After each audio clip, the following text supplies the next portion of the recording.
It does record, right? Yep, it does.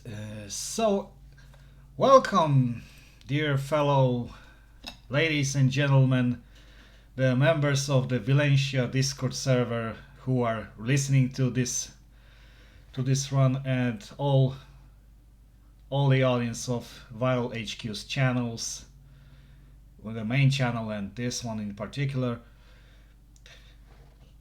Welcome to something new that hasn't been tried here.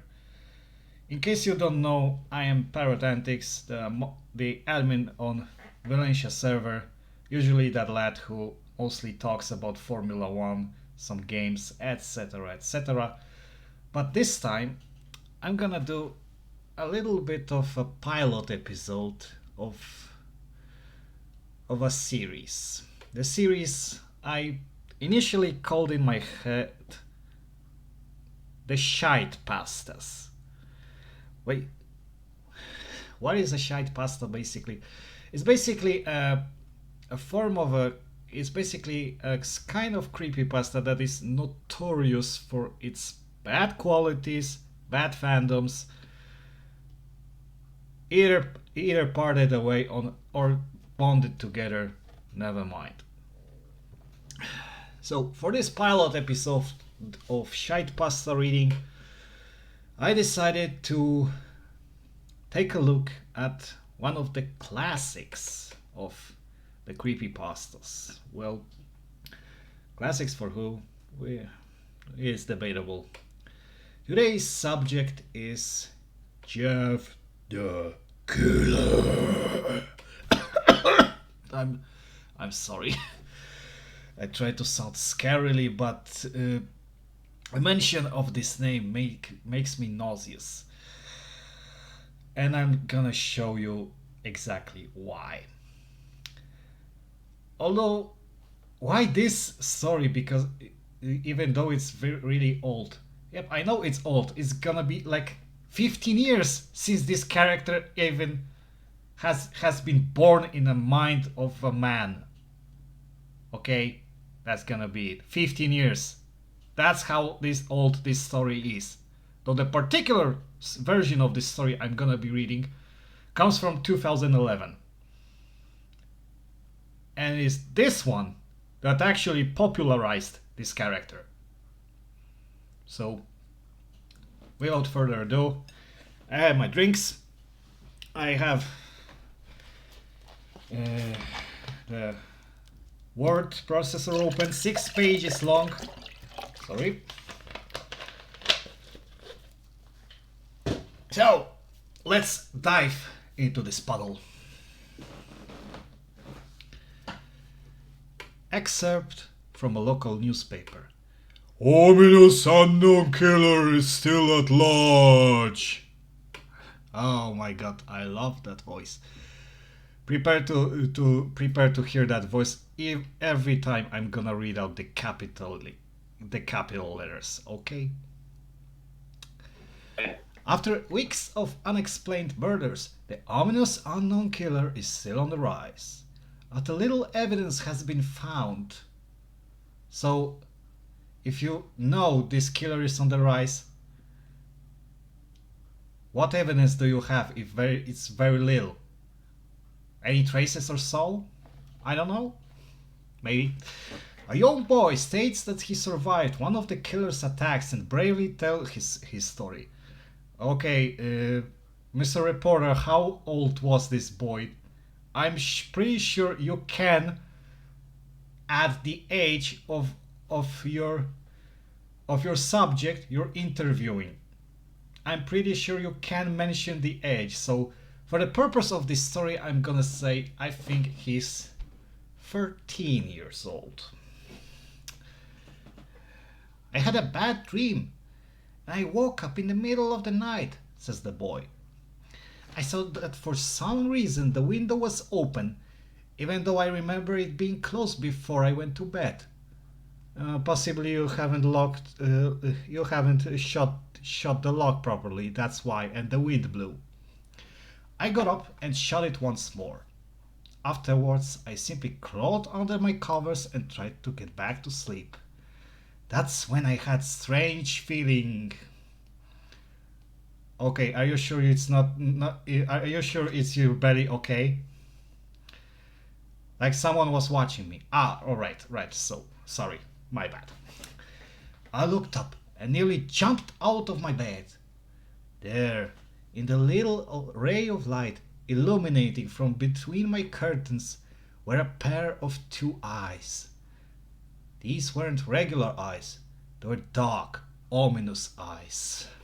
They were bordered in black and just plain out terrified me. Are you sure these weren't the buttons? That's when I saw his mouth. A long, horrendous smile that made every hair on my body stand up.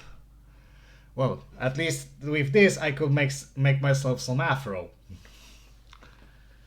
The figure stood there watching me. Finally, after what seemed like forever, he said it. A simple praise, but said in a way only a madman could speak. Ooh, you feel that scared? He said, go to sleep. Well, scary as fuck. I let out a scream. That's what sent him at me. He pulled up a knife, aiming at my heart. He jumped on top of my bed. I fought him back. Oh, I didn't expect that, to be honest. I kicked, I punched, I rolled around, trying to knock him off me. Oh my god, mixed martial arts like nothing. That's when my dad busted in. Okay, but have you ever considered this? The version of one I once read said my dad busted in with a shotgun. Guess what would happen if the father of that boy came with a shotgun when he was doing some loot things before the computer? Imagine that? I certainly care. The man threw the knife. It went into my dad's shoulder. The man would have finished him off if one of the neighbors hadn't alerted the police. Whoa, that disco party must have been really, really obnoxious to others. They drove into the parking lot and ran towards the door and slammed their face on it because it was tight shut. The man turned and ran down the hallway. I heard a smash, like glass breaking. Wow. As I came out of my room, I saw the window that was pointing towards the back of my house was broken. No, wait. I saw the window that was pointing towards the back of my house was broken. Okay. I looked out of it to see him vanish into distance. Well, seems he had to abandon the mission because he was compromised. This killer is not gonna be a good assassin in the future. I can tell you one thing. I will never forget that face. Those cold, evil eyes and that psychotic smile. They will never leave my head. Well, you can always get yourself busy to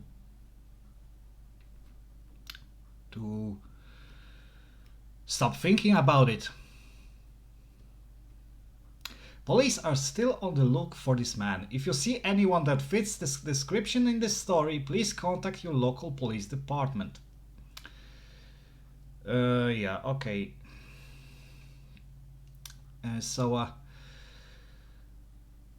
Oh my god,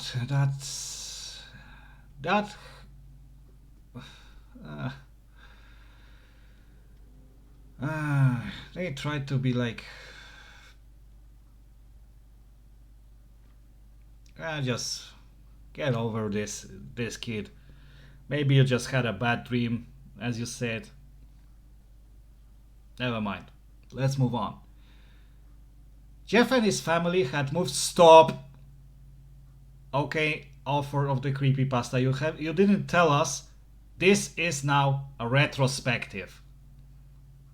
There's even no fucking separation, physical separation in the text between these two paragraphs. There's visually nothing. Minus 5 points for the Gryffindor. So let's go.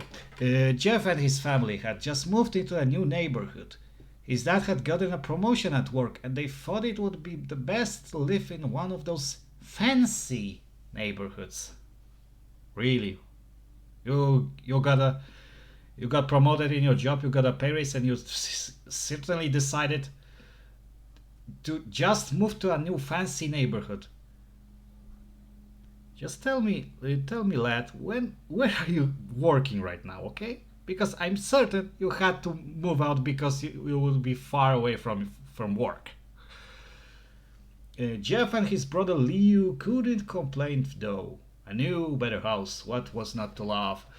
As they were getting outpacked, one of the neighbors came by. Ugh, those pesky neighbors, they always come at very inconvenient times. Hello, she said. I'm Barbara. I live across the street from you. Well, I just wanted to introduce myself and... Well, a second. Oh my god. I want to introduce myself. There's a space bar between there. And to introduce my son. She then turns around and calls her son. Billy! These are new neighbors! So Billy said hi and ran back to play in his yard. Okay. Well, said Jeff's mom, I'm Margaret and this is my husband Peter. Parker. And these are my two sons, Jeff and Leo. They then introduced themselves and then Barbara invited them to her son's birthday. Jeff and his brother were about to object when their mother said that they would love to. What's to not love in a free meals, dear Mrs. Mom? Huh? When Jeff and his family are done packing, Jeff went up to his mom. Mom, why would you invite us to some kid's party? If you haven't noticed, I'm not some dumb kid. I'm 30 fucking years old, you dimwit. Jeff, said his mother, we just moved here. We should show that we want to spend time with our neighbors. Now we're going to that party and that's final. I'm gonna have that bloody cake, damn it! And free alcohol. Jeff started to talk but stopped himself, knowing that he couldn't do anything. Well, at least he knows that you don't fuck up with mother. Because you're on the sort of losing side.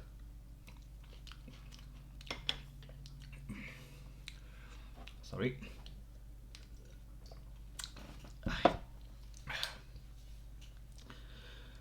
Whenever his mom said something, it was final. I told you. He walked up to his room and plopped down on his bed. He sat there looking at his ceiling because his system froze. When suddenly he got a weird feeling. Not so much a pain, but a weird feeling. Have you caught a Trojan virus? He dismissed it as just some random feeling. Excuse me a bit.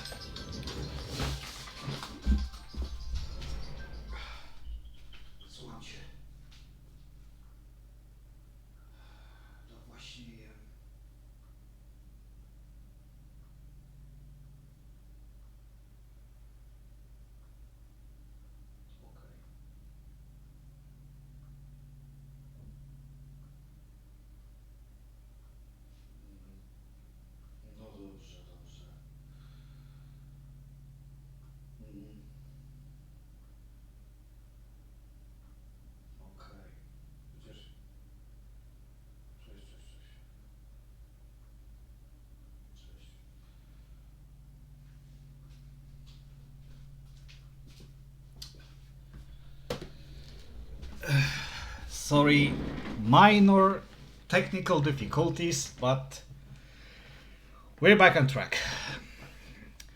He dismissed it as just some random feeling. Oh, sure, dismiss it. But just wait when it comes back stronger. You can't win with constipation. He heard his mother call him down to get his stuff, and he walked down to get it. What a nice introduction. The next day, Jeff walked downstairs to get breakfast and got ready for school. As he sat there eating his breakfast, he once again got that feeling. For fuck's sake, just get yourself a medicine!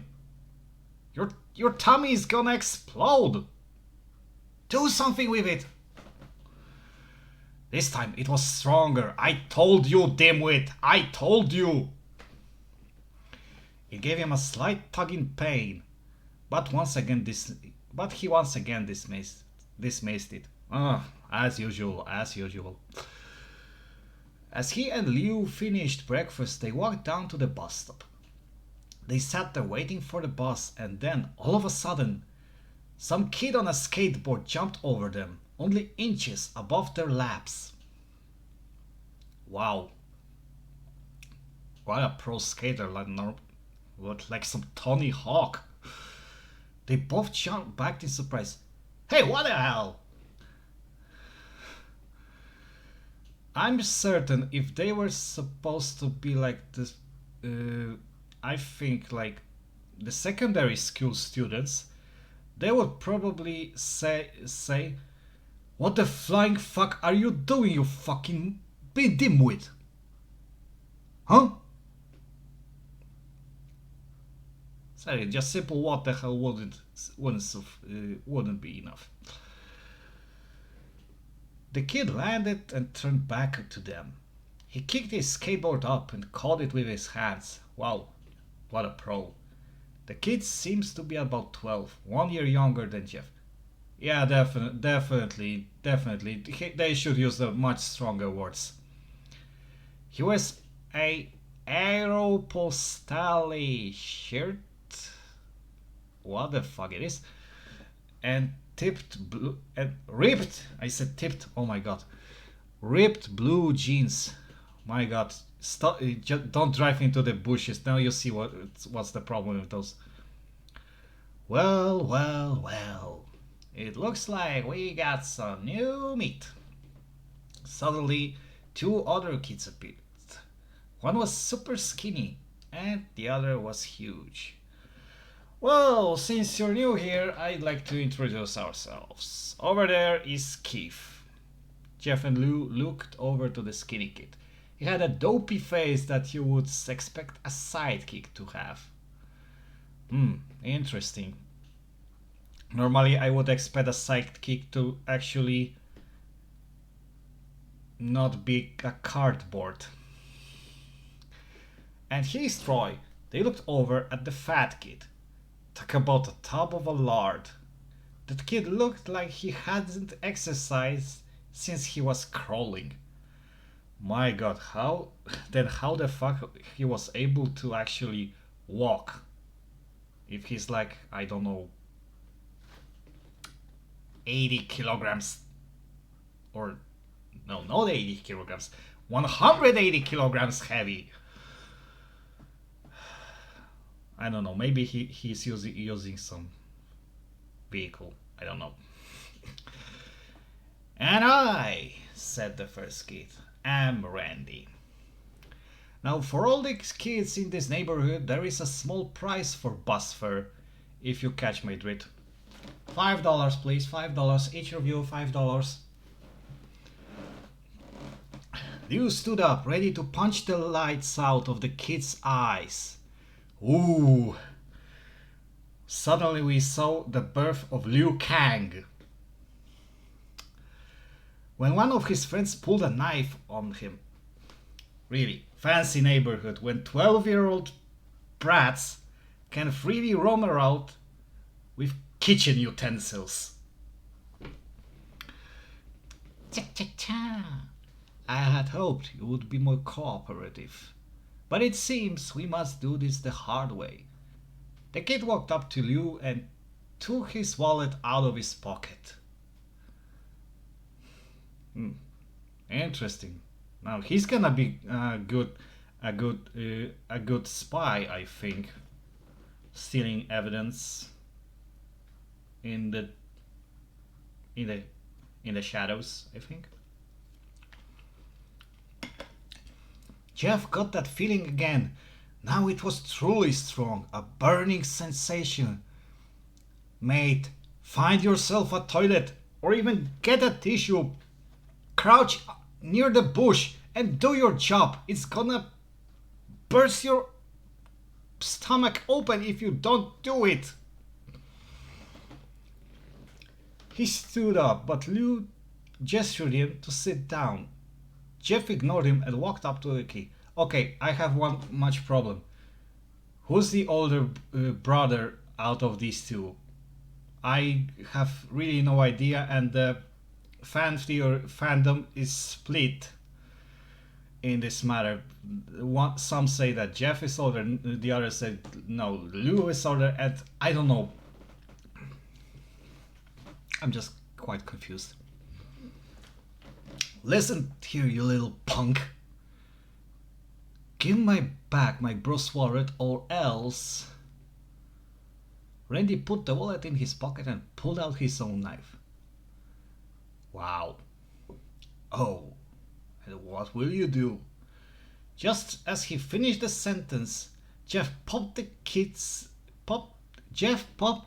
in the nose. No,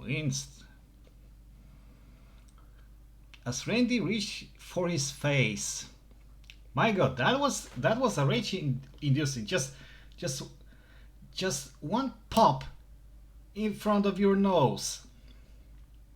I expected him to like punch his mug at least once so he would spit on one of his teeth. But wait a second.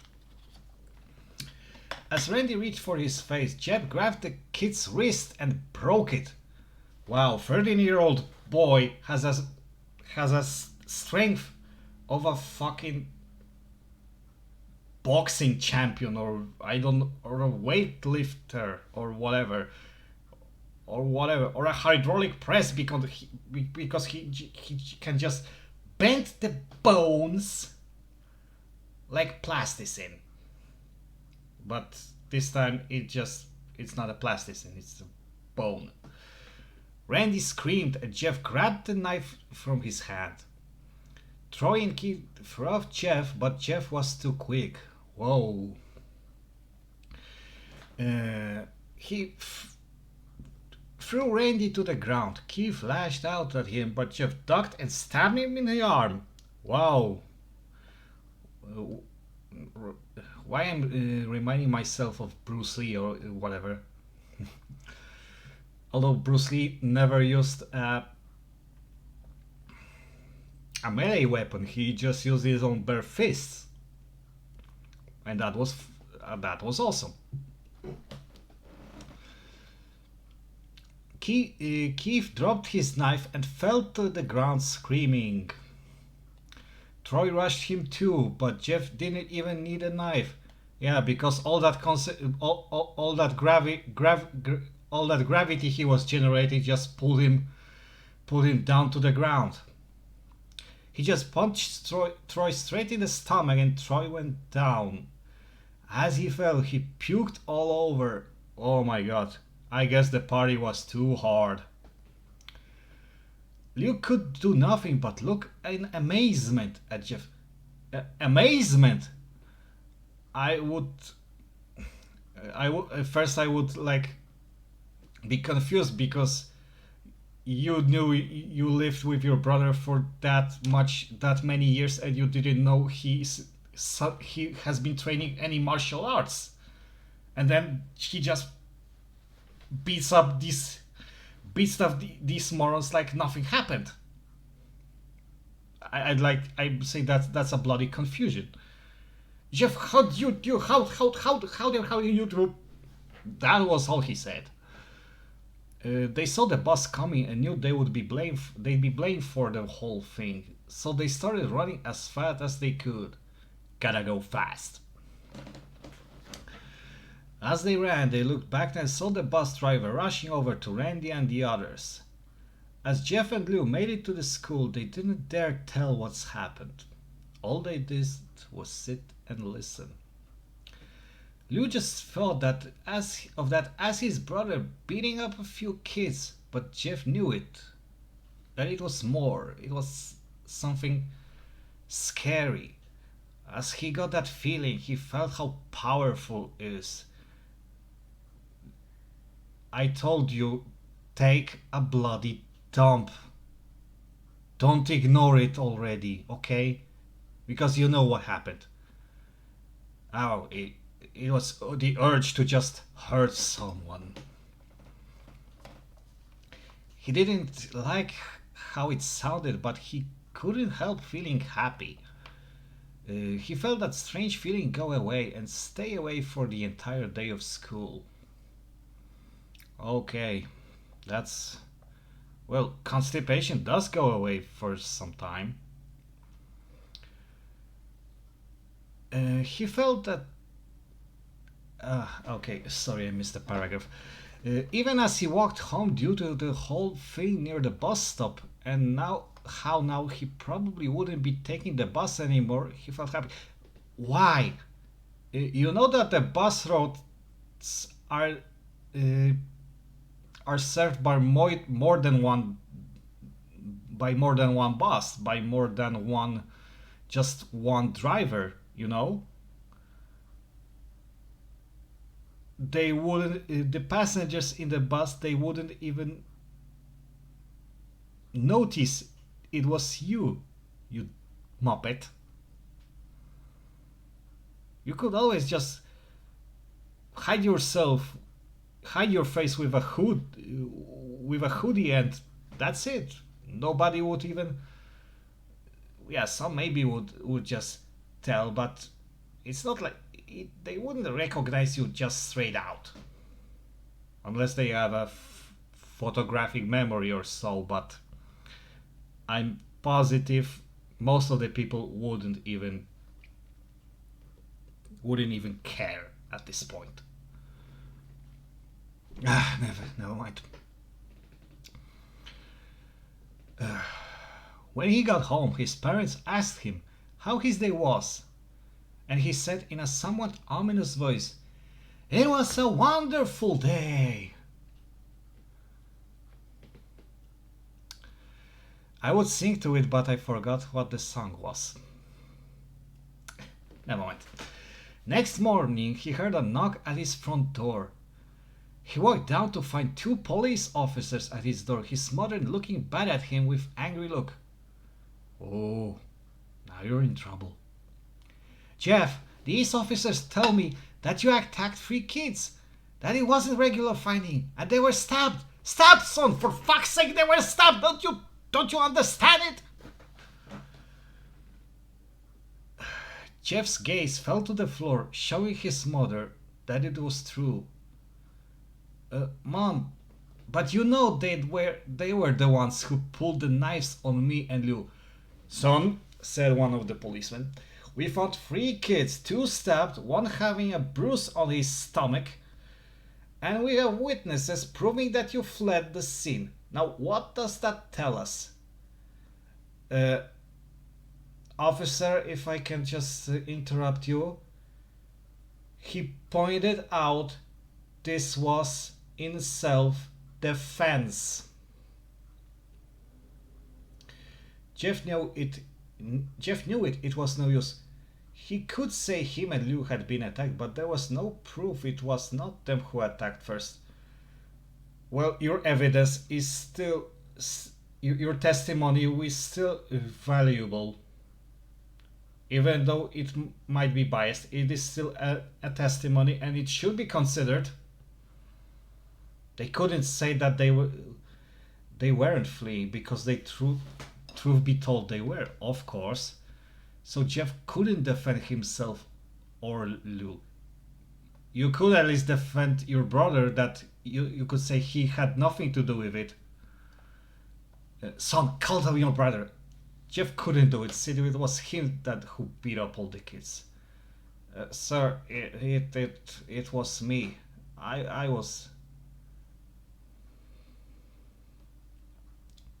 I was the one who beat up the kids. Liu tried to hold me back, but he just couldn't stop me. The couple out his partner and they both not. Well, kid, looks like a year in juvie. Okay, what? Why are you having such an assumption that this will give him a year in a juvie? Given the circumstances that happened there, I'm pretty sure this wouldn't warrant a year in a juvie in such circumstances of self-defense, but I'm I'm not used to the legal system in the United States where this story is supposed to take place. We're never told where it does take place. It's just some fancy neighborhood. Well, there are millions of fancy neighborhoods down the world. It could be in United States, it could be in the United Kingdom, but the accent doesn't match. It could be in fucking Dubai of all places. But okay, but even though the decision is not up to some random patrolling officers, but to the court itself. Wait, says Lou. They all looked up to see him holding a knife. The officers pulled their guns and locked them on Liu. Why? Why the bloody hell you pull guns on this kid? Maybe he was making himself some sandwiches for breakfast. For fuck's sake. Have some fucking common sense. It was me. I beat up those little punks. Have marks to prove it. He lifted up his sleeves to reveal cuts and bruises as if he was in a struggle. What struggle? All you had was just like, I don't know, you were like caught once by one of these Muppets and you had your wallet stolen.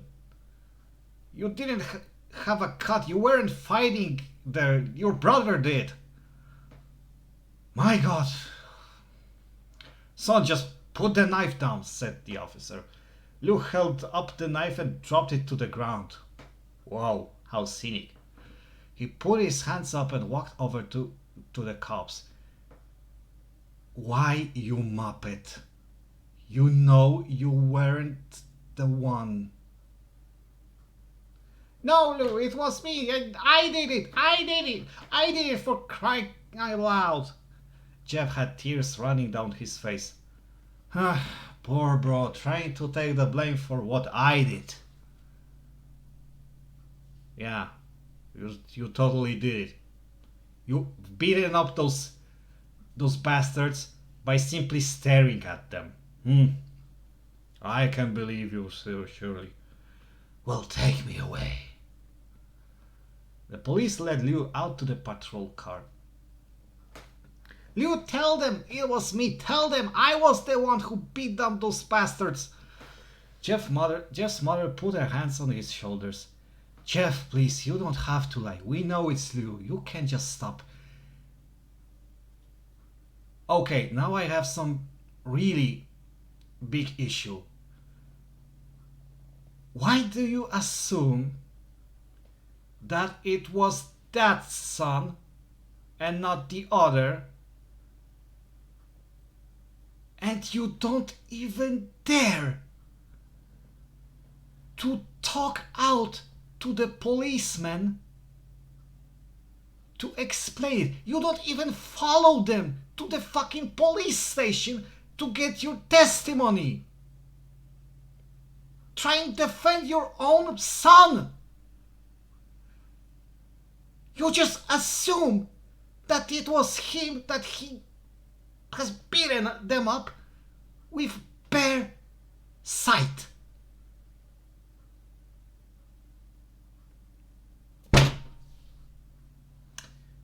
These were the hands. These were the hands that fell flat. Never mind. A few minutes later, Jeff's dad pulled into the driveway, swinging on his spider web.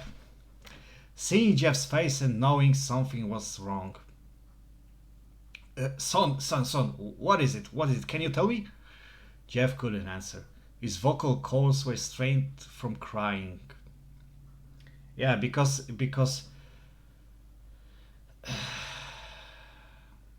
never mind.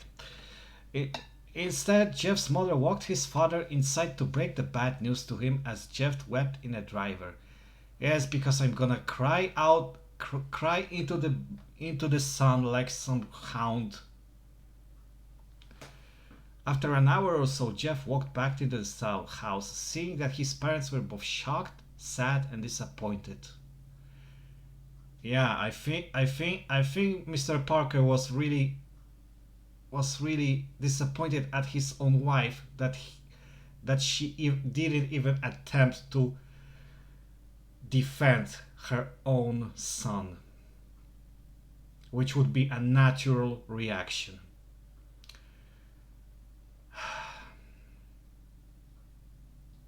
My apologies, Mr. Parker, my apologies. He couldn't look at them. He couldn't see how they thought of Lou, and it was his fault. Well, his dad couldn't tell anything, and your mom said basically assumed, well, at least there's one mug less to feed at home. It would be pretty calm here. He just went to sleep, trying to get the whole thing out of his mind. 2 days went by with no word from Lou at JDC. Wait a fucking second. Was there even a court's ruling on it? This story does not tell. No friends to hang out with. Nothing but sadness and guilt. Okay, there is some way to just fight it. Just sky's the limit. That is until Saturday when Jeff is woke up by his mother with a happy sunshiny face. Jeff, it's the day, she said as she opened up the curtains and let light flood into his room. I'm sorry. What's day? Asked Jeff, and he stares awake, trying to become the best beatboxer in the world, of course. Why? No, it's Billy's party. He was now fully awake. Mom, you're joking, right? All you... Well, exactly. You don't expect me to go to some kid's party after... Well, exactly, that's the most logical conclusion. There was a long pause. Jeff, we both know what happened. And stop just blaming yourself. We know it was your brother. Just goddamn it. I think this party could be the thing that brightens up the past days. Yeah, because that free meal and alcohol, it's everything I want in this fancy neighborhood. And I totally do not care about my son that I should have been defending from these accusations. Now, because the partying, the alcohol, the free meal and so on, that's what matters in the fancy world, in the fancy living, in the fancy neighborhood. Huh. Now, get dressed. Jeff's mother walked out of the room and downstairs to get ready herself. He fought himself to get up. He picked out a random shirt and pair of jeans and walked downstairs. He saw his mother and father all dressed up, his mother in a dress and his father in a suit. Yeah, for a kid's birthday party, you decided to dress up like you were going into the night dancing or on dancing or whatever. I think just plain shirt and pair of jeans in pair of trousers would work just fine, especially given it's I think it's that summer and it's kind of hot, but you'll see me why I'm telling this. He thought, why they would ever wear such fancy clothes to a kid's party? That's the point! Son, is that all you're going to wear? Said Jeff's mom. Well, better than wearing too much, he said. Okay, I give him a credit for he has common sense. His mother pushed down the feeling to yell at him and hid it with a smile. Of course. Rage mode on and then deactivated. Now, Jeff, we might be overdressed, but this is how you go if you want to make an impression, said his father. Well, mister, you already can shoot out the spider's web from your wrist and you can climb the walls. You don't need to wear a fancy suit to impress everyone with just those skills.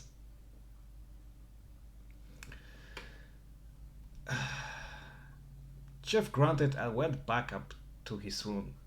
I don't have any fancy clothes, he yelled downstairs. Just pick up something, called his mother. He looked around in his closet for what he would call fancy.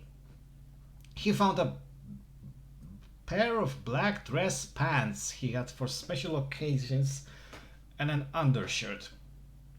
He couldn't find a shirt to go with it though. He looked around and found only striped and patterned shirts, none of which go with dress pants. Well, okay. Finally, he found a white hoodie and put it on. Oh, wow. I guess this is gonna be a very important detail in this. You're wearing that? They both said. His mother looked at her watch.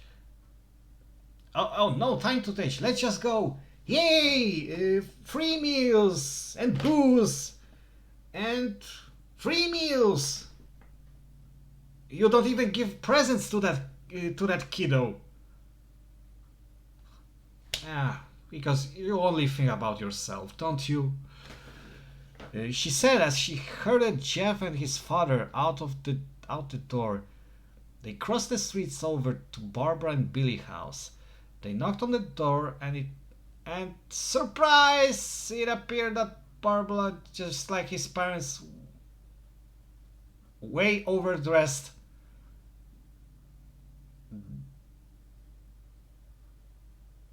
This sentence doesn't make sense to me, but that just might be me. I don't know. English is not my primary language. As they walked inside, all Jeff could see were adults, no kids. The kids are in the yard, Jeff. How about you go and meet some of them? Said Barbara. That sentence didn't sound dubious at all. Jeff walked outside to a yard full of kids. They were running around in weird cowboy costumes and shooting each other with plastic guns. He might as well be standing in a Toys R Us. I don't think such shop does have is set in an open area, but never mind. Suddenly a kid came up to him and handed him a toy gun and a hat. Hey, wanna play? He said. No kid, I'm way too old for this stuff. The kid looked at him with very weird puppy dog face. Please, said the kid. Fine, said Jeff. He put on a hat and started to pretend to shoot at the kids. At first he thought it was totally ridiculous, but then he started to actually have fun. It might not have been super cool, but it was the first time he had done something that he took his mind off of Liu. Jesus, and you didn't even dare to send him a postcard or something.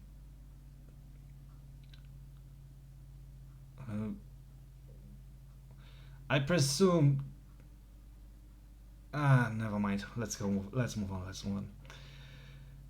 So he played with the kids for a while until he heard a noise, a weird rolling noise. Then it hit him. Wow, that hit him like a dart. Just bullseye. Randy, Troy, and Keith all jumped over the fence on the skateboards. And Troy broke his one over because of that excessive gravitational force. Jeff dropped the fake gun and ripped off the hat. Randy looked at Jeff with a burning hatred. "Hello, Jeff. Is it?" he said. "We have some unfinished business." "Mr. Anderson, we see each... Long time no see, Mr. Anderson." Jeff saw his bruised nose. "I think we're even. I beat the crap out of you, and you get my brother sent to JDC. Without any court's order, to be precise." Randy got an angry look in his eyes. "Oh no, I don't go for even. I go for winning. You may have kicked our arses that one day, but not today." As he said that, Randy rushed at Jeff. They both fell to the ground. Randy punched Jeff in the nose and Jeff grabbed him by the ears and hit-butted him. Whoa. That's a quite unusual knockout. Speaking of this, why you could always try bite him, like Mike Tyson did once. Jeff pushed Randy off him. I'm pretty sure it could. It could be written. Jeff pushed Randy off him, and both rose to their feet. Kids were screaming and parents were running out of the house. Troy and Keith both pulled guns out of their pockets. My fucking God, what am I reading? What kind of fancy neighborhood that is, that 12-year-old brats can just roam around, not only with kitchen utensils, but with the firearms. Seriously, on what place in the world is that even possible? No one interrupts. America. Yeah, but never mind. "No one interrupts or gods will fly," they said. Randy pulled a knife on Jeff and stabbed it into his shoulder. Minus 500 HP. Jeff screamed and fell to his knees. Randy started kicking him in the face. After 3 kicks, Jeff grabs his foot and twists it, causing Randy to fall to the ground. Well, that's how you fight on the ground, mate. Randy repeatedly starts kicking Jeff until he starts to cough up blood.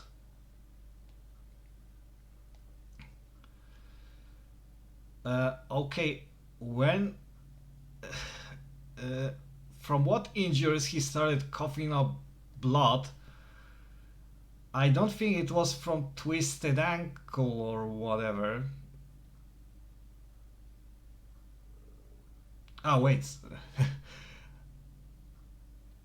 Oh my God, I skipped a paragraph. Jeff stood up and walked towards the back door. Troy grabbed him. "Need some help?" Certainly I need some help.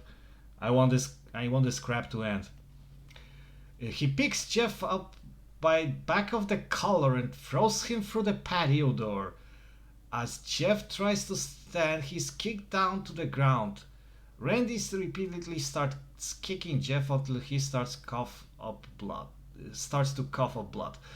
Okay, that one makes more sense. Although I'm pretty sure he couldn't walk that fast with a twisted ankle.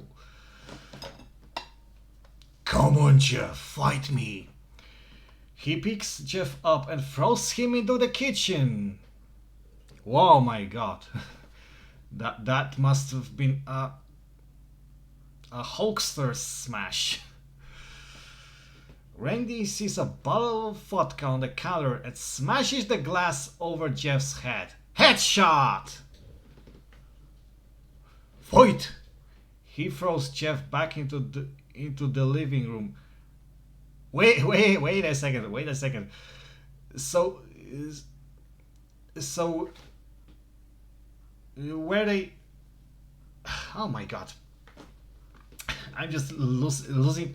I'm just losing my sense of space around, because I thought they were just fighting in the backyard, then they were thrown into the kitchen, and now they're in the living room. I don't know where I'm. Never mind.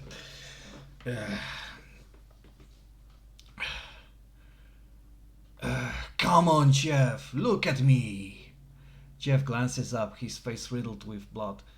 I was the one who got your brother sent to JDC. No, he sent himself instead of Jeff, because he was just staring at you fighting. And now you're just gonna sit here and let him rot there for a whole year. You should be ashamed. Well, I would also be ashamed of anyone who put him in the juvie without the court's order. Jeff starts to get up. Oh, finally! You stand and fight! You're in the army now! Whoa, you're in the army, even though you're not. Jeff is now to his feet, blood and vodka on his face. Well, at least his wounds were disinfected. Once again, he gets that strange feeling, the one in which he hasn't felt for a while. Oh my god, the power of constipation compels you, Randy. Finally, he's up, says Randy at his run. So Jeff, should be. You're finally up, you dimwit. That's when it happens. Something inside Jeff snaps. His psyche is destroyed. All rational thinking is gone. His arsehole is loosened. The shite flows out. All he can do is kill. He grabs Randy and pile drives him to the ground. Oh, tombstone us. Hope he got he made a tombstone out of him. He gets on top of him and punches him straight in the heart. The punches causes Randy's heart to stop. I don't think that Soul punching his ribs would make his heart stop. I think you need to aim a bit lower. But whatever. As Randy gasps for breath, Jeff hammers down on him. It's hammer time. Punch after punch, blood gushes from Randy's body until he takes one final breath and dies. Fatality.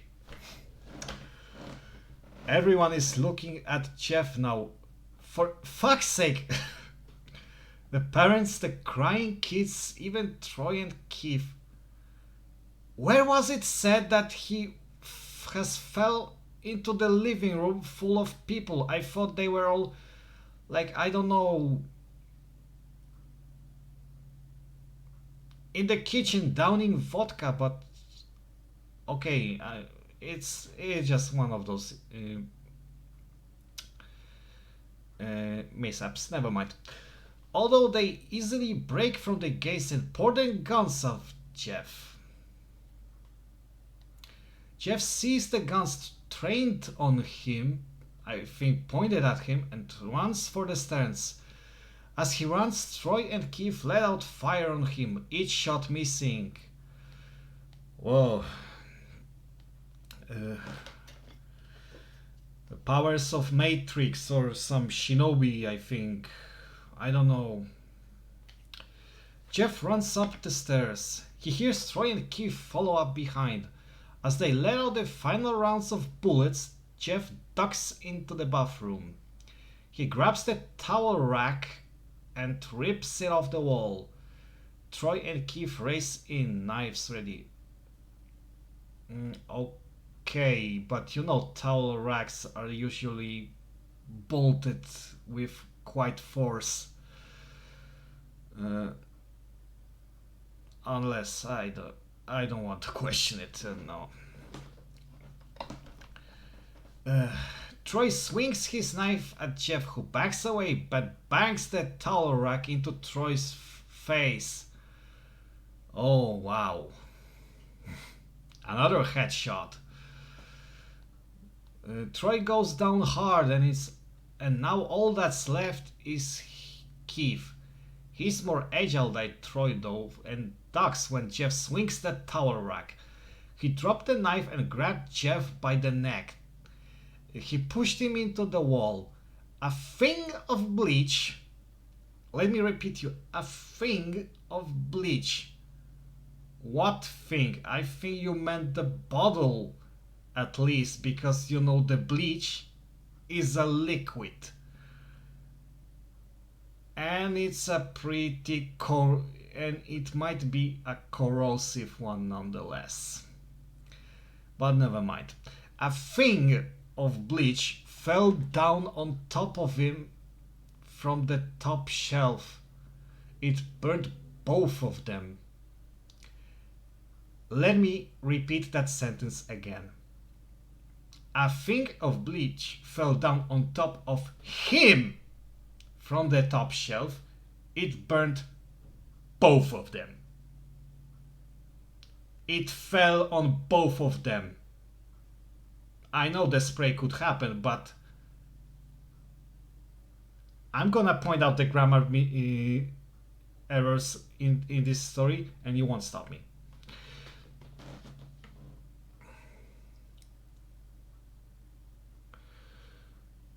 It burned both of them and they both started to scream.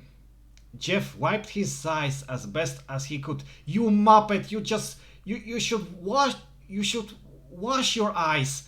If you just wipe it, you just put more of that acid into your eyes and you can damage your sight. Just wash it with water or whatever. Never mind.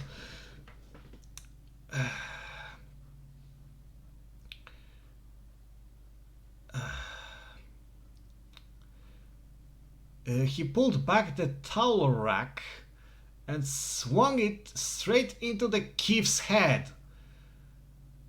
As he lay there, bleeding to death, he let out that ominous smile. What's so funny? Asked Jeff. Keith puffed a lighter and switched it on. Funny is that he gave you an ominous smile and pulled out a lighter while he should be blacked out permanently because of your Hulk rage or whatever the hell you have.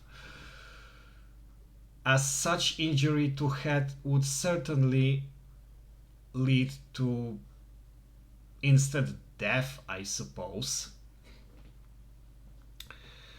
I presume. What's funny, he said, is that you're covered in bleach and alcohol. Hasn't the alcohol already evaporated, you know? it does evaporate quite fast. And I presume that fight has been dragging for more than 10 minutes, if I'm not mistaken. Jeff's eyes widened as Key threw the lighter at him. And he forgot that the lighter could just shut off, because in order to torch a thing, you need to have the lighter still engaged, and when you release it, it just shuts off. As soon as the flame made contact with him, the flames ignited the alcohol in the vodka. Well, that can ignite, but that's just 40%. The rest of it is water, so it might just evaporate. While the alcohol burned him, the bleach bleached his skin. Yeah, because that's certainly what bleach does to a skin. Makes it white. It doesn't make it like pink because all that burns. Jeff let out a terrible screech as he caught on fire. He tried to roll out the fire, but it was no use. The alcohol would make him a walking inferno. Oh my god, Human Torch itself just came out, and oh my god. Really, he just became a Human Torch. He tried to roll out. Oh my god, no. He ran down the hall and fell down the stairs, breaking surely his spine, but I presume he ignored it as usual. Everybody started screaming as they saw Jeff, now a man on fire, dropped to the ground, nearly dead. I'm sure he should be dead after breaking off his spine, for fuck's sake. You don't fall normally off the stairs and don't break anything. The last thing Jeff saw was his mother and the other parents trying to extinguish the fire by slamming him with something heavy. That's when he passed out and passed away. Hooray! Except he didn't pass away as he should. But you'll see why. When Jeff woke, he had a cast wrapped around his face. He had a cast wrapped around his face. My guess is they also forgot. They forgot something. He couldn't see anything, and possibly breathe because the doctors forgot to make holes for his nostrils to exchange air.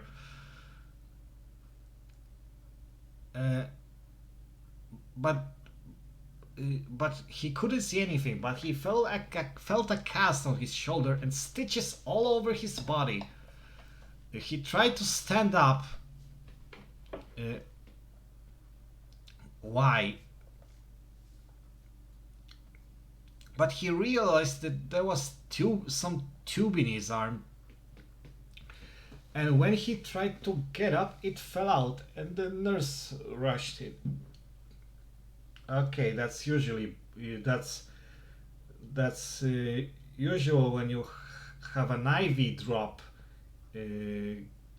attached to your when you have an IV attached to your body in hospital, because you need medicines driven straight into your blood system, but straight into your veins. But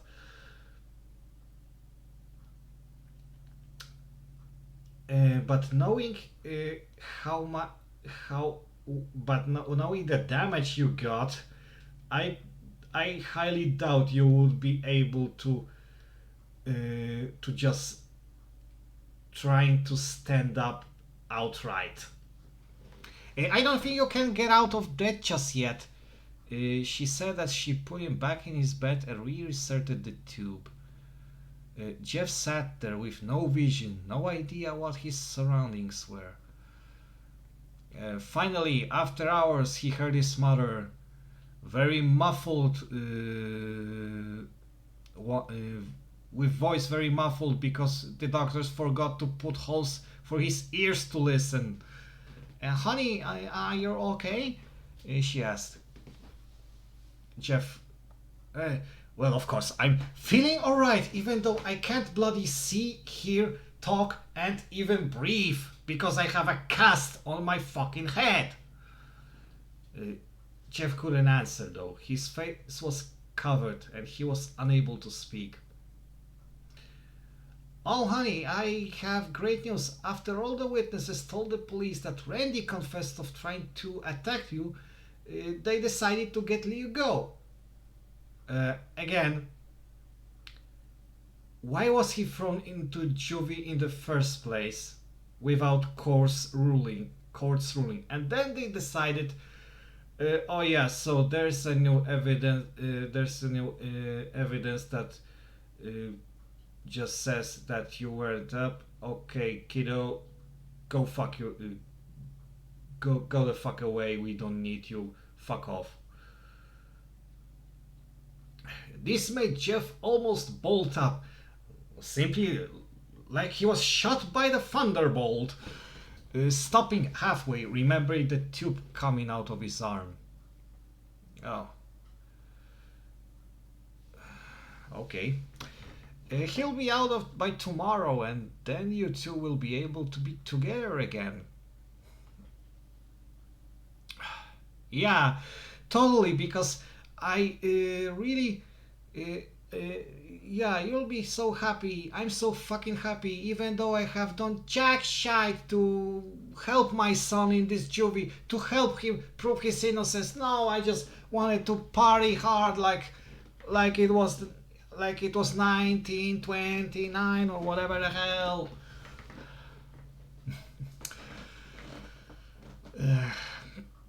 Jeff's mother hugs Jeff and says her goodbyes. Jeff. Repetitions. The teacher in the literature class wouldn't be happy to see it. I'm certain. The next couple of weeks were those where Jeff was visited by his family. Then came the day where his bandages were to be removed.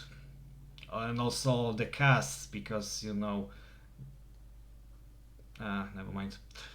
His family were all there to see it. What he would like. As the doctors unwrapped the bandages from Jeff's face, everyone was on the edge of their seats. Then they pulled far too away and fell on their backs because they were muppets. They waited until the last bandage holding the cover over his face was almost removed. Let's hope for the best, said the doctor. You may not be like a very handsome boy you used to wear, but don't worry. There are some freaks that got high on the scars. He quickly pulls the cloth, letting the rest fall from Jeff's face. Wasn't he put with a literal cast that was, I don't know, made out of plaster or whatever the hell? I think he should have cut it first, but oh my god. Jeff's mother screams at the side of his face. I guess he looked like some. He really looked like some monster from The Witcher or whatever the hell. Leo and Jeff's dad stare awestruck at his face. God damn it, Peter! You have seen many atrocities while flying over New York. What do you think? Why do you think that's more scary than them? What happened to my face? Jeff said. He rushed out of the bed, Mate, have you forgot that you're still on, that you still have an IV in your vein? Congratulations! Now you have pulled it violently, and there's a bloodstream coming out. Very very good idea to just rush out.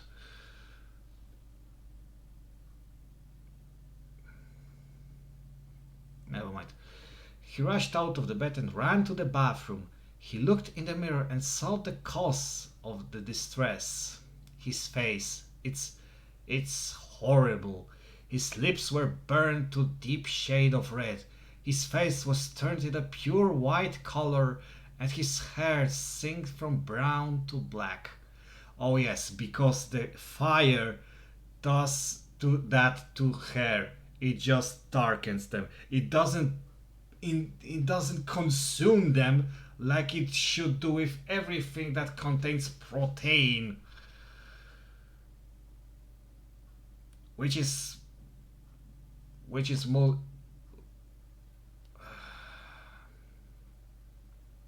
which is an organic being. It's not that the fire consumes organic being and turns them into basically coal and carbon dioxide and carbon monoxide and everything. No, it just darkens it. He slowly put his hand to his face. It had a sort of a leathery feel to now. Oh, great! Now I can make a nice comfy chair out of you. Oh, how nice! He looked back at his family, then back at the mirror. Jeff, said Lou, it's not that bad. Well, of course, some people might run away being scared at you, but don't worry, brother. I can just figure out you a mask, and it's gonna be, nice. Not that bad, said Jeff. It's perfect. His family were equally surprised. Jeff started laughing uncontrollably because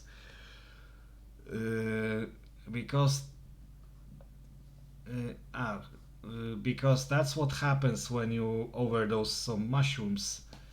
Are you sure his last lunch wasn't spiced up? His parents noticed that his left eye and hand were twitching. Oh my god, maybe he's just cold. Oh, Jeff, are you okay? Okay! I've never felt more happy. Ha ha ha ha ha ha! Look at me. This case goes perfectly with me. He couldn't stop laughing. He strokes his face, feeling it, looking at it in the mirror. What caused it? Well, you may recall that when Jeff was fighting Randy, something in his mind, his sanity, snapped. Of course, because it snapped right out when his arsehole did burst. Yeah, okay. Now he was left as a crazy killing machine. That is, his parents didn't know. Well, we'll see. Doctor, said Jeff's mom, is my son alright, to the head? Oh yes, this behavior is typical for patients that have taken very large amount of painkillers. Yeah, of course, if his behavior doesn't change in a few weeks, bring him back here and we'll give him a psychological test. Psychological? I think the psychiatric examination should be more appropriate. Oh, thank you, Doctor. Jeff's mother went over to Jeff. Jeff, sweetie, it's time to go. Jack looks away from his mirrors. His face still formed into a crazy smile. Okay, mommy. His mother took him by the shoulder and took him to get his clothes. Wait a second. It hasn't been established that he was supposed to be signed off the hospital.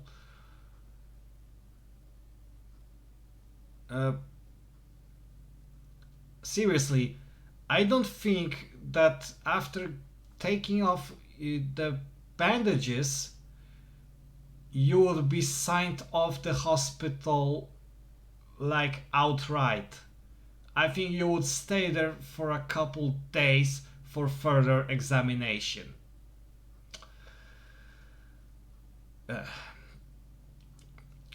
This is what came in, said lady at the desk. Jeff's mom looked down to see the black dress pants and white hoodie her son wore. They should have been nothing but a charred pieces of rocks that should be thrown into a bin. Now they were clean of blood and now stitched together. Yeah, not to mention they were charred because they were on fucking fire. Jeff's mother led him to his room and made him put his clothes on. Then they left, not knowing that this was their final day of life. Again, why? Why has he been signed off? What was the point? Shouldn't have stayed there for a while, for 2-3 days, for further checks until everything's assured he's alright. At least with his body, because with his mind he's completely cuckoo. Later that night, Jeff's mother woke to a sound coming from the bathroom. It sounded as if someone was crying. She slowly walked over to... Well, if someone was crying... Well, it happens that children cry at night. Don't you know it? She slowly walked over to see what it was. When she looked into the bathroom, she saw a horrendous sight. Jeff had taken a knife and carved a smile into his cheeks. And I presume you haven't disinfected the wounds, so yeah. Billions of bacteria are just waiting. Jeff, what are you doing? Asked his mother. I'm pretty sure that's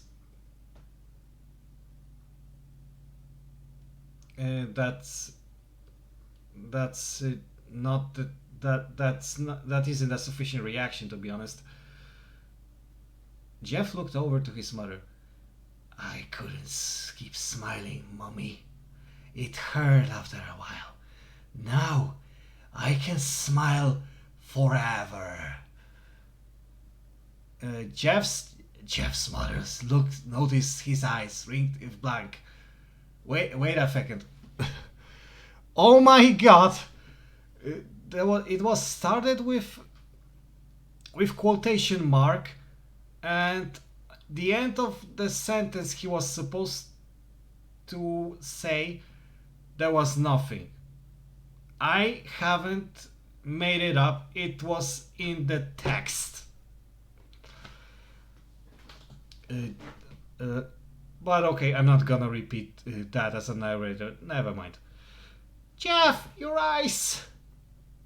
His eyes were seemingly never closing. I couldn't see... Oh, wait. I couldn't see my face. I got tired and my eyes started to close. Pretty normal reaction, to be fair. I burned out the eyelids so I could forever see myself, my new face. No, you moron! If you do that to your eyelids, you would be completely blind. Jeff's mother slowly started to back away, seeing that her son was going insane. What's wrong, Mommy? Aren't I beautiful? Yes, son, she said. Of course, son, you're so fucking beautiful. Well, you're simply a type of lad the ladies would just go over to you and would run to get you because that's how pretty you are, sweetie. Let me go get daddy so he can see your face. She ran into the room and shook Jeff's dad from his sleep. Honey, get a gun, Wait a second. Honey, get the gun. Have you forgotten that that your husband does have the superpowers? There's no need for gun. He could just he could just shoot the spider's web at Jeff and immobilize him. Jesus Christ, how oblivious can you be? Never mind. She stopped as she saw Jeff in the doorway holding a knife. Mommy. Oh, I'm sorry. Mommy. You lied. You lied. You're a pretty fucking liar. You're a terrible person. Go to all of the hell. That's the last thing they hear as Jeff rushes them with the knife, cutting both of them. Oh my god. The spider sense didn't kick in. Oh my god. Poor Peter Parker. Poor Peter Parker.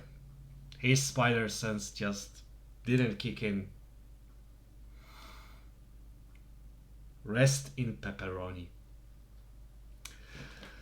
His brother Lou woke up, startled by some noise. He didn't hear anything else, so he just shut his eyes and tried to go back to sleep. As he was on the border of slumber, he's got the strangest feeling. No, another one of the strangest feeling, please, no. Let us say from this constipation pandemic or whatever that happens in this household. That's what someone was watching him. Okay. I always feel right. Somebody's watching me, and I have no privacy. Oh. He looked up before Jeff's hand covered his mouth. He slowly raised the knife, ready to plunge it into Lou. Lou thrashed here and there, trying to escape Jeff's grip. Shh, Jeff said. Just go to sleep. The end! My god. Oh, this is just painful. Lads, ladies, everyone. So many inconsistencies, so many out of logic behaviors, so many dumb traits. Oh my god, that was so at first this is really just nothing. That was just painful to read, mostly because that was boring. I didn't feel any sort of scare, even if I was trying to do all those scary voices at all. And I really admit the concept for a psychotic killer is a good concept, but here just the execution is just played out. It just didn't work at all. Not even at all. It doesn't work. It doesn't work at all. First of all,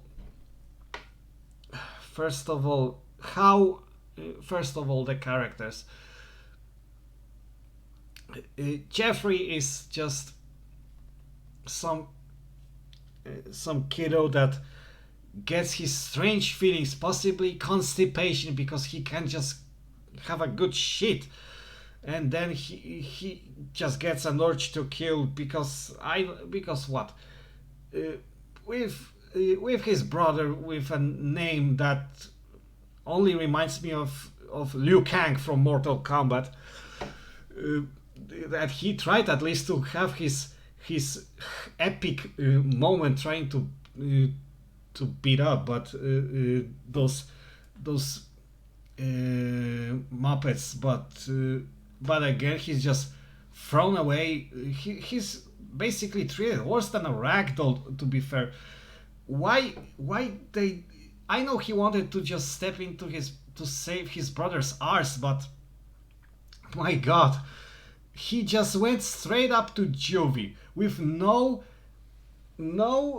interrogation, no court proceeding, no sentence at all. He just went out from the police car into the juvie for 1 year. That is. That's just plain wrong. That's plain stupid. That doesn't make any That's just has nothing to do with a common sense of a justice system. Parents of those two are also just plain wrong, especially with the mother. She's what a materialistic bitch. To be fair, all she cares about is how to be fancy in the new fancy neighborhood because her husband Spider-Man just got a promotion somewhere else and a high pay rise, so they decided to just wash all that money away going into the fancy neighborhood that was expensive as hell and whatever. And what's the first thing she's doing? She's thinking about okay, making friends with the neighbors. It's a good point, but even when she sees her own son being taken away by the police, she doesn't even attempt to like defend him, speak in his defense, stand up for him. Just plain out admit, well, let him fucking go. Just one mug less to feed in this house. I just want my free meals and booze and whatever the hell. I just that's what matters in the life. About his dad, I won't say anything aside, well, saying that his spider sense wasn't kicking properly. That he hasn't noticed that his son was turning himself into an internet meme, or I meant a psychotic killer, and so he didn't notice the danger. That's my only complaint about the father. The bullies were just they're just stereotypical bullies, even though they just, and all that nonsense, how the fights they were carrying on, it would just look like they were just beating each other up with bare fists, maybe some kicks, maybe a knife. Okay, the knives were already there. I would imagine them getting nicked or whatever the hell. Never mind. But the guns, what the flying fuck? Why the guns? No man, the guns just killed it. Well, of course, when the fight goes on, Jeff does have his weird feeling and starts doing of all the Matrix stunts, and even the doctors were really oblivious to heaven. They should have just let him stay for a couple days or two, get the psychiatric examination done, and then see what happened. Not just, yeah, the bandages are going. We just remove his bandages. Yeah, he looks fine. So off the home you go. Just go go the fuck away from this hospital. We don't need you. Anyway, next please. Oh my god. I mean, and then you have and then you see how the killer universe was born exactly by this exact story, even though the original story from 2008 is seemingly better written. It does have a bit of climate, I'd say, even though I have read only the recap of this story. I can see this is better because at least there are not that much, because I'm sorry, I'm stuttering. There isn't that many grammar, spelling errors, or whatever the hell. Some of the errors were, I don't know. I know English is not my prime language. It's not my prime language. It's not my native language. But even I, having learned English for quite a while, for I think I have even a decade, if not even more. I see this stuff and it burns my eyes how horrendously bad the writing is. The space bars are just not in proper place. The dialogues are not properly separated. It's just plain wrong.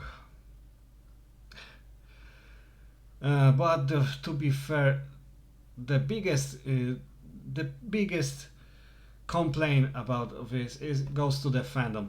Thankfully, they're not as that active and they're not as that presentable as they used to be those 5 years ago at least. Because because the creepypastas have done the split to get rid of those pointless pointless stories and turns into more convincing, more climactic stories. Thank God it happened. But to be fair,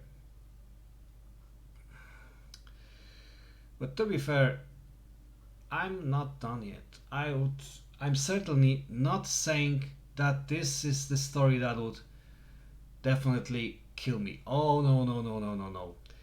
Instead, just like with this dimwit getting his weird feelings because being beaten by some arseholes, I decided that if possible I'm gonna tear down other types of these stories to shreds. Not only the killer stories, but also the last episode stories, the haunted games, anything that would have that is incoherent, is badly written, that falls into this, I'm gonna shred it apart and have no mercy whatsoever.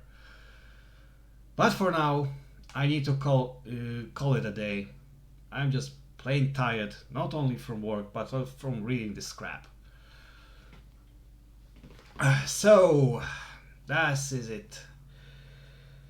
I'm just gonna have a drink, have a good meal, and say goodbye to you. But before I say final goodbye, I'd like to thank VileHQ for letting me host this event on her server. That she's a good lass. If you want, please go check her stuff. Subscribe to her main YouTube channel. Subscribe to this channel if you want to hear more stories. I'm trying to. This is just a pilot episode. I need to know what will work and what will not. But never mind. We all live and learn. Thank you very much. I was Pirate Antics. This was ShitePasta. See you again next time. Good night. Just go to sleep.